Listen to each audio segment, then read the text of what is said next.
Bonjour tout le monde. Je voudrais faire une petite note sur ce jour-là de Yom HaZikaron, le jour du souvenir, où nous rappelons la mémoire de tous nos soldats tombés, de tous nos civils tombés pour l'État d'Israël, pour le peuple juif. Et je voudrais pour cela vous raconter une histoire sur un soldat. Ce soldat qui s'appelait Dvir Immanuelov, qui doit partir en 2009 pour la guerre de plomb durci, qui doit rentrer à Gaza. C'est un samedi soir et Dvir Immanuelov appelle sa mère pour lui annoncer qu'il rentrait dans Gaza. Et il va dire à sa mère: Maman, je vais redonner tout le kavod, tout l'honneur, toute la gloire au Ham Israël.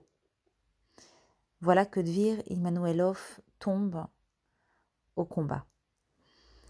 Sa maman, Dalia, qui apprend la nouvelle et qui, bien sûr, ne va pas cesser son deuil pour son fils, jusqu'au jour où, au bout de 2 ans, 3 ans, elle est dans un parc et elle entend des parents qui appellent un petit enfant. Et ils appellent et ils disent: Dvir, Dvir, où es-tu? Viens ici, viens ici. La maman qui se retourne vers cet enfant et vers les parents et qui s'approche d'eux. Et la maman demande: Comment l'avez-vous appelé? Comment cet enfant s'appelle? J'ai pas bien entendu. Et les parents disent: Il s'appelle Dvir. Dalia demande aux parents: Et d'où avez-vous choisi ce prénom? Les parents qui répondent: Eh bien, lorsqu'il y a quelques années, ma femme était enceinte. À ce moment-là, un garçon était tombé au combat pendant cette guerre de Gaza en 2009. Ce garçon s'appelait Dvir Immanuelov.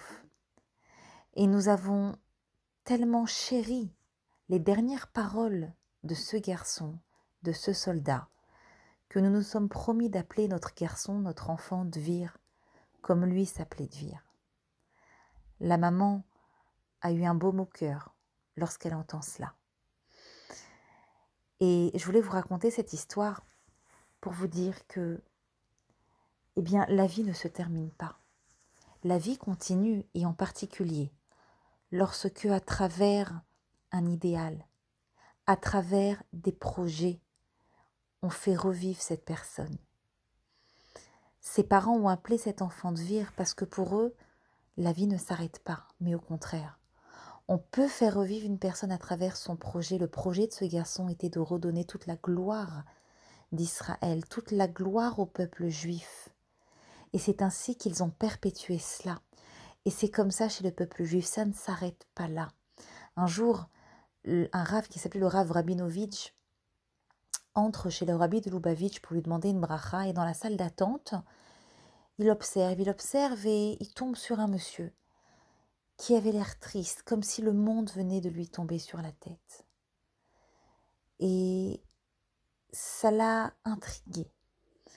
Mais ce qui l'a le plus intrigué, c'est que lorsque cet homme-là rentre chez le rabbi de Lubavitch pour recevoir sa bénédiction, eh bien ce n'est plus le même homme qui sort du bureau du rabbi. Ce n'était plus le même homme. Cet homme tout d'un coup était lumineux. On voyait de la joie sur son visage. On voyait de la lumière dans ses yeux. Et le Rav Rabinovitch ne peut s'empêcher de lui demander: Excusez-moi, mais qu'est-ce qui s'est passé? Qu'est-ce qui s'est passé avec le rabbi ces quelques minutes? Vous n'étiez pas le même homme avant de rentrer. Vous êtes complètement différent. Vous vous redressez maintenant alors que vous étiez courbé. Dites-moi ce qu'il vous a dit. Dites-moi ce qui se passe. L'homme qui lui dit: Eh bien voilà que, il y a quelques années, avec ma femme, il nous est tombé quelque chose de tragique. Notre vie a changé, puisque nous avons un enfant qui est tombé au combat lors d'une guerre d'Israël. Et depuis, la vie n'est plus la même. Et depuis, nous avons cessé de vivre, nous avons cessé de respirer, nous avons cessé de sourire. Et le rabbi, lorsque je lui raconte cela, me dit: Imaginez maintenant qu'on vous disait que votre fils est parti très très loin. Il est parti dans un autre pays. Mais on vous dit que votre fils est heureux là-bas. Il est heureux, il est bien. Comment vous vous sentiriez? Et le père qui répond au rabbi de Lubavitch, eh bien évidemment que la vie serait quand même difficile, mais je serais heureux pour mon fils s'il est bien là où il est, alors tant mieux pour lui. Et le rabbi de Lubavitch qui continue en disant à ce père endeuillé, et si maintenant je vous disais que vous pouvez envoyer des cadeaux, des lettres, des courriers à votre enfant qui se trouve dans ce pays si lointain, qu'est-ce que vous feriez? Et que ces cadeaux lui feraient plaisir, il serait heureux de recevoir tout cela. Comment vous vous sentiriez? Et le père qui répond, bah évidemment, je lui envoie tout ce qu'il veut, je lui envoie. Évidemment, si je sais qu'il est heureux de recevoir ses colis, je lui envoie, et bekef, avec kiff, je lui fais, avec plaisir, je lui envoie.